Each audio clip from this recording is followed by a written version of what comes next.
It's been 4 years. The killer was caught on tape, so why weren't they captured yet?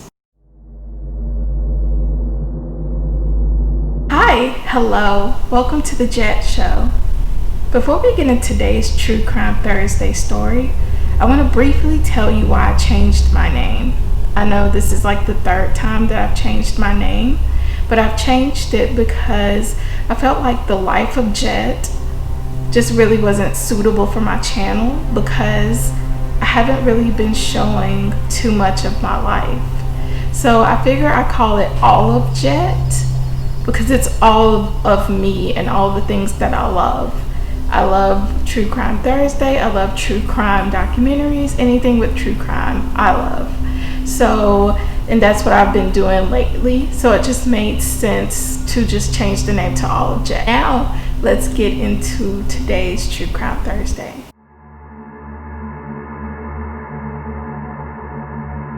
It's True Crime Thursday, True Crime Thursday.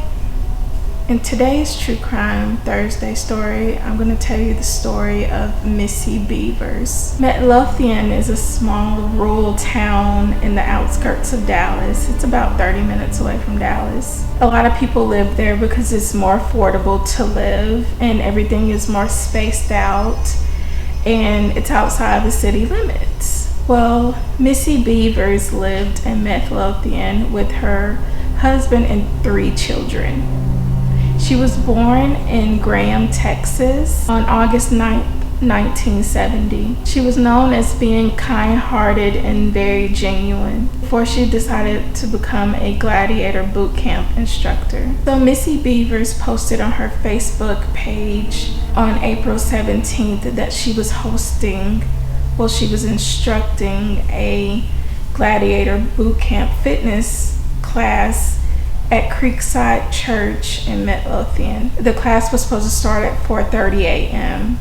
So she arrives around 4 a.m. When her class arrived, they found Missy Bevers' body. She had been beat to death with a hammer. She had multiple puncture wounds, according to the police. There was surveillance video taken from the church where they noticed that there was a person dressed in SWAT gear walking around the church, opening doors, looking into different things. They noticed that in the video that the suspect had a hammer in its hand.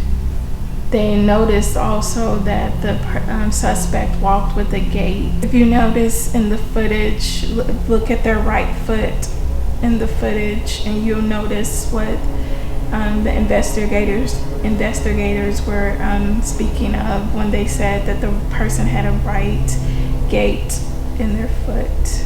It's basically the way they walk. The surveillance footage, it showed that the suspect arrived 30 minutes before the class began and they were rummaging through the church. Of course, detectives, they take all of Missy Bevers, her iPad, her purse, her cell phone to try to find any evidence to find out who this person on the tape was that they believe is the suspect in the crime. Missy's husband, Brandon, was 600 miles away in Mississippi on a fishing trip. Well, of course, they questioned Missy Bevers' husband, Brandon, where they found out that Missy Bevers and her husband were having financial and marital issues, which he did admit to them having, and he said that they were trying to work things out. Her husband appeared on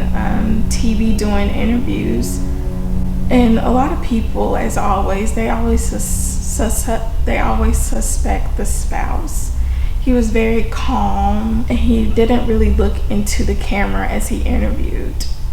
So was he just, trying to be strong for his 3 daughters because they have 3 children? He also alleges that his wife was sending flirty messages with another man. It sounds so typical in most cases that you hear about this. So police, naturally, they contact the man that Missy had been texting with The man admits that they had been sending messages to each other, and they had been sending messages to each other since January, and the murder took place in April. The messages between he and Missy they had deleted those messages, and the man that she was texting was ruled out as a suspect. And remember also, Missy Bevers' husband was also ruled out a suspect because his alibi that he had been in Mississippi on a fishing trip was true.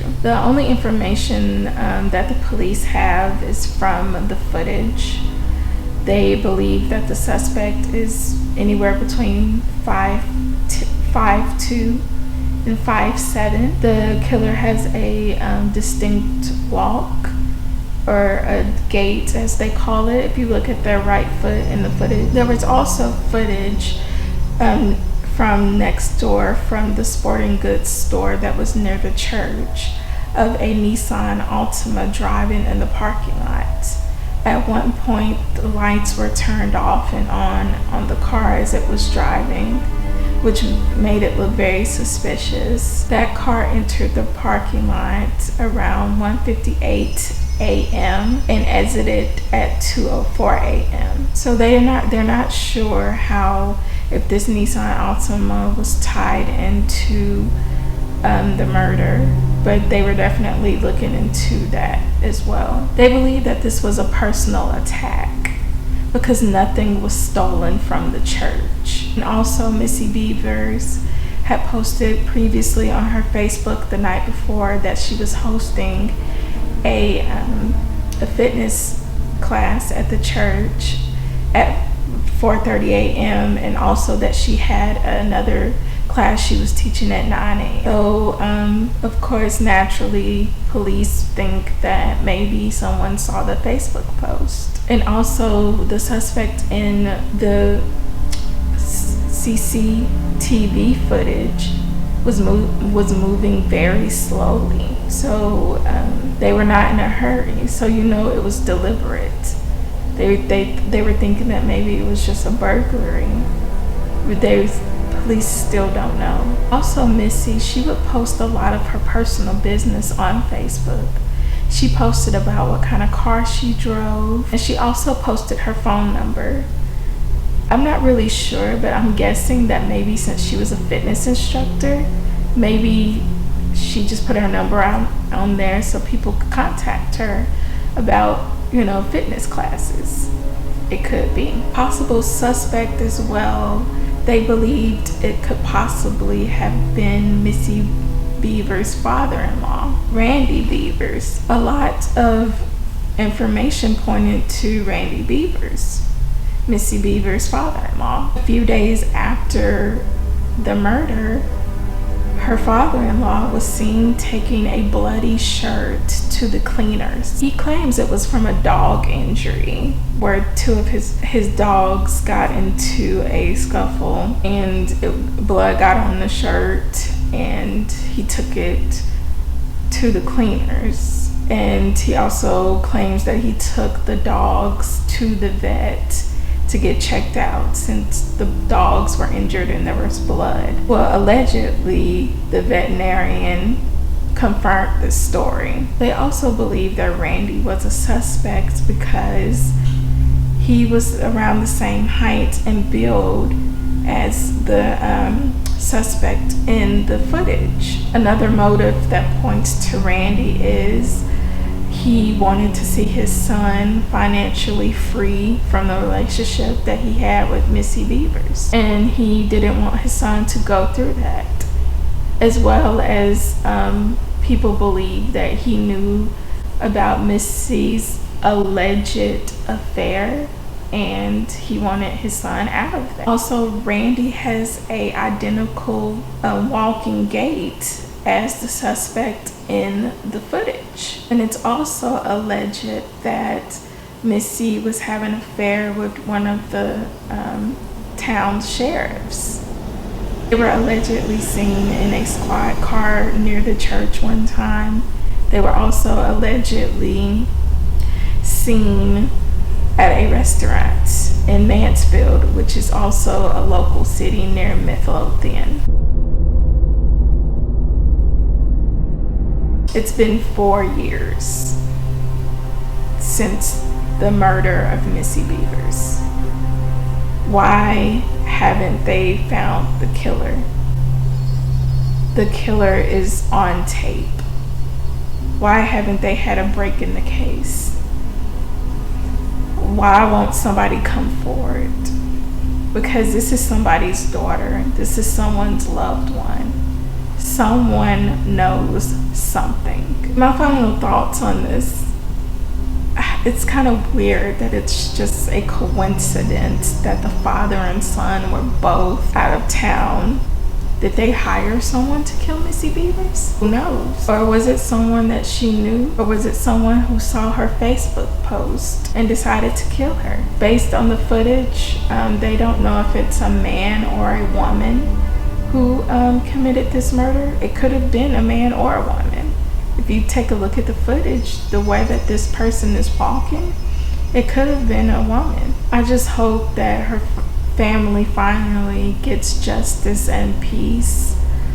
I pray that Missy Bevers is in heaven, and I hope that her family finally gets the justice that they deserve and gets some sort of closure. I know it won't bring Missy back, but I hope that they find some sort of peace. And I hope that the Midlothian police, Ellis County police, are able to find a suspect and charge them for her murder, and that they're brought to justice. If you know anything about the murder in Midlothian, the murder of Missy Bevers, please contact Ellis County tip line at 972-937-7297 if you know anything. Imagine if this was one of your family members. You would want justice for them as well. Again, I'm praying for peace for her family. Rest in peace, Missy Bevers. And I'm just praying for strength for her children as well, because I know that's difficult for them.